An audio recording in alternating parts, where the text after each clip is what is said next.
ọhịa ha na-ekwu ekwuecha ya ka mmadụ kwugbuola onwe gị mara sa akpa onwe oku emedọṅụ flashin Chineke akpa onwe gị were ka mkpu onwe gị oku n'ihi ihe nrachata na arụrụ ala ekwuru ajọ obi ndụ ọjọọ okpomọrụ obi nnọṅụ n'ime gị filie na erikpo were ekete gbuo onwe gị de ya pastọ na ị ga-alọta na ị ga-atọṅatanwu ndị mmadụ n'ihi na bren gị ịma ụzọ ọjọọ niile na o juru n'isi na ọ bahakwara na uru ịta ahụhụ na ọ bụ ịga jos chọọ ofu ebe na ị ga kpee chọọchị tụ otu ahụ ọ wụ dee ya onye bata gị ịsa ya isi onye na-ekweghị gị kwetere onye ti isi gị kụchie ikwuru aja ụkwụ gị kwuru aka oge tụtụrụ ndị mmadụ were bere na ha erehu ya anashi ha ịgafu eju na akpa n'ihi gị na ifidiri na ịma ụzọ aghụghọ dị iche iche ị ga-esi nakwute ndị mmadụ ego in the name of na ewu pastọ emeghị flash akpa onwe emedịghị sale enwe onye mere ha elo na gị ji aka mee onwe ha elo ji aka mkpu onwe ha oku n'ime ụlọ ụka emejụsa onwe ha oyi ala onwe ha n'iyi emekasa onwe ha tụtụrụ onwe ha mere esecha otu ụbọchị Chineke ga-agbanwe na anwụ gbuo onye eketa ojii ụwa lekiri ihe imege n'otu isi eme gị ụmụnne m enụngalugbo mgbe ụfọdụ ọ dị mkpa ka ị nọ gị nwee get together with your God gị gụchie nwe ekunu gị were otu awa gị were otu awa na elekere 30 gị na chi ikpoko ya kpoko gị bụkwuru ya bụ gị kpoko ya n'ụdị ị chọrọ iji kpoko ya butuo onwe gị ala enwe ihe ndị mere na ikwesịghị irikretịrị gị kposara chinọ enwekwana ndị ka ị chara n'ime ha gị gwa na ịchara na ikikere to stay strong gị kpoko chinụ n'ozuzu oke n'ime ma ọ sị gị kpoko ya na ya ga-azaṅụ ihu na ụfọdụ ndị nọ n'ụlọ ụka ihu na ụfọdụ ha ihe ha emege ahụ sakụtala ihe ha mege okoro nje lewenụ kelugbe na omega na Bayelsa on the 28th of January ka DSP na Bayelsa mere nwata nwoke na ugbe arrest ụmụnne m gịnị ka o mere na ya nụ onye pastọ a na-akpọ Pastor Elijah Oro Pastor Elijah Oro ahụ ya akpọ ya si nwere ọrụ ya chọrọ inye na ọrụ n'ugbo ya chọrọ inye na ya nyere ya many people mana ha disappointed ya ọ gịnị wa ọrụ ọ chọrọ inye na enwere prophet na that area in the same area ha niile nọ ma pastor n'ugbo Pastor Oro n'ugbo the same area ka ha niile nọ Pastor Oro n'ugbo ọ dị 51 years old ọkwa na onye Delta ma obi na Bayelsa ebe a ka ọ na-emega operate the same area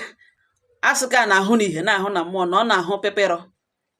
ọ ga-ahụcha ahụ na anya na ọ wesịrị na ọhụghị ote ya were anya gbanwe akpụkpọ hụ ọkpụkpọ hụ mkpu na ala hụ ote ihe niile bịa gbanwe the man ayala members o nwere members and ọ na-ahụ ọhụ ya gbanwe ahụ ya gbanwe according to ata akụkọ shiri iko ọ ya ka Pastor Elijah Oro ọwụghị prophet ọ na-ahụ ụzọ ka ewe abarakata aba section asa anyị isi a na-agwa nne dị nsọ eburu ụzọ onye chọrọ iburu nga amụma ya eburu ụzọ jụọ ṅụ so mgbe ị na-alụ di ele onye na famili unu ndị dị ṅụ na-anabata ṅụ once ikporo ahụ onye ahụ ya sịzie ṅụ na ọwụ onye ahụ ka ya hụga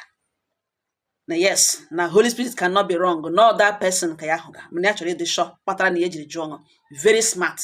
a na-eri ọrụ ka ewu pastọ na-eri ọrụ Elijah Oro ya kpọrọ this young boy all the 21 years old ya na ya abụọ kemgbe last year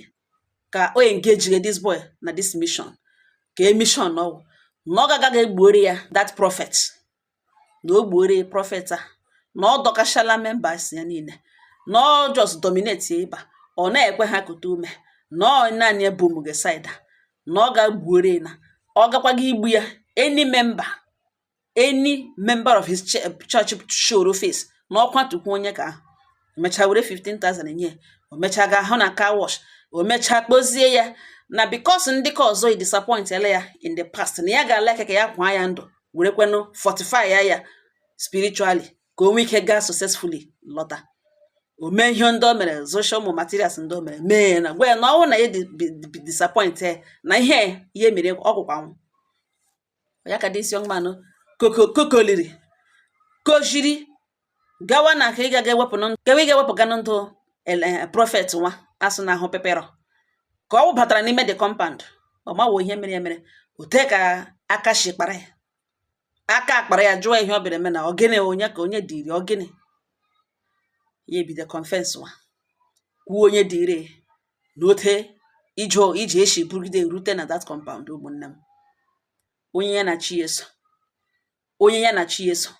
ọ bụrụ na egburu this prophet now ọ wụ Elijah na Ugbene Pastor Elijah oro ihe ọ na-egwazi ndị members ya wụ na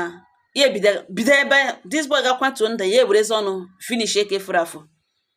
ọ ya na-epreach ya na-ekwu dat na ọ ga-emechasị na onye ke na ọ nọ na otu nzuzo ọ ga-emechasị na onye ke na ọ chụghị na ejikwere hụ ya na nro na ọ chụghị mana ya gwa ya confront ya one on one na letude na Chineke alụọrọla enwe ihe ọ na-aga ekwufu mana ihe ọ na-amaghị wụ darkness can never overshadow the light. When light sets in, when light shines on, ebe niile brighten up. Ihe ọ na-amaghị wụ na enwere ndị akpụrụkụ enwe ihe dị iche between come and serve me na I want to serve you. Not even n'eziokwu iji aka mkpe onwe gị oku ji aka na-emere here nwa na-emere nwa business ha ịpịkọ ọrụ gị rụọ onye ka akpụrụ ya ọ wụ na this man na-serve a living God. This Elijah ga-efel severally rute na nke ikpere onye ke rụọ ya ọrụ nwa gbara n'isi kwa ga-epere ya ka pimpom bottle pega na compound that young man ka ọ ga gbuo ya rutekwa ebe a fail kwa wofuli onye a na-akpọ onye ya na chi eso ụjọ anaghị atụ ya chi nga alụrụ ṅụ mgbe ị ga-anụrụ na-aga ịma na ọgụgaga n'isi ṅụ alụghị ọgụ na-eri mbarada n'isi ṅụ chi ṅụ ọjọọ so lụra ṅụ sụọra ṅụ ụzọ ṅụ ọra ṅụ wụ gawakwa ma mewekwa ihe ahụ ị na-eme wụ eziokwu ịkwụ na ya ụmụnne m keke hịrị ọnụ m si wepụtara ya ọnụ a na-ede n'ihu anaghị ede n'ihu ana onye oleso Tinubu gbara jaa ya kwọrọ ahụ ya ụfọdụ asị ihe pastọ mek mana members ga-etukwuru na-ege onye dị otu a ntị n'olu na-ege ha ntị n'olu you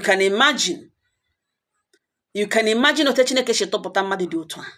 ụdịrị mmadụ ugbu a na-agwa m ihe ọ ga-eme ụfọdụ ndị members ya ndị ka ụmụ nwaanyị enwe ka ọ tụrụ ime ka ahụ gwa ha len ya na-egbebagakwa nwa na egbudala ya ọgụgụ enye ya ọka ahụ opportunity ịmụ nwa ahụ ọ ya bụ ihe ị na-ahụ asị ejikwa hụ ụmụ agbọbịa ụka ahụrụ ozi ya na merod efilie na ọ gara ọhịa hookup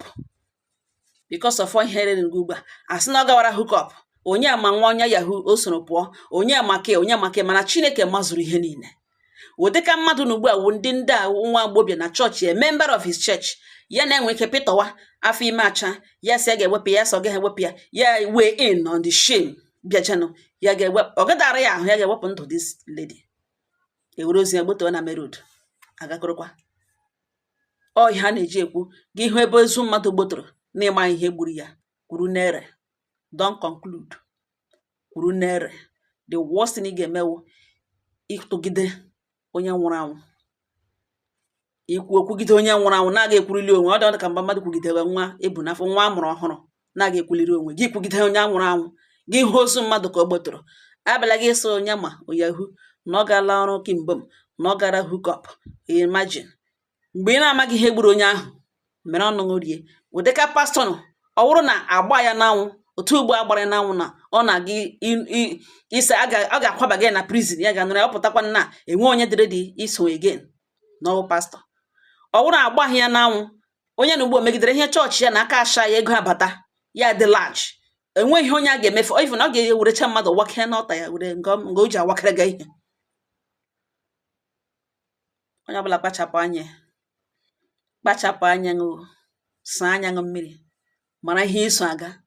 mara ihe ị kwetere na mara onye ị na-ekwe na ihe o kwere ị nwere right ikwere na ihe sọrọ gị mana mara onye ị na-ekwe n'ime ihe onye ahụ kwere mara onye iso n'azụ aga ọ dị very very important ụmụnne m lewe ọ nga ọha nọ m n'ọnụ nke onye na-eme dị mma Chineke duwe ọ nga ọha nọ m n'ọnụ udo dịrị ọnụ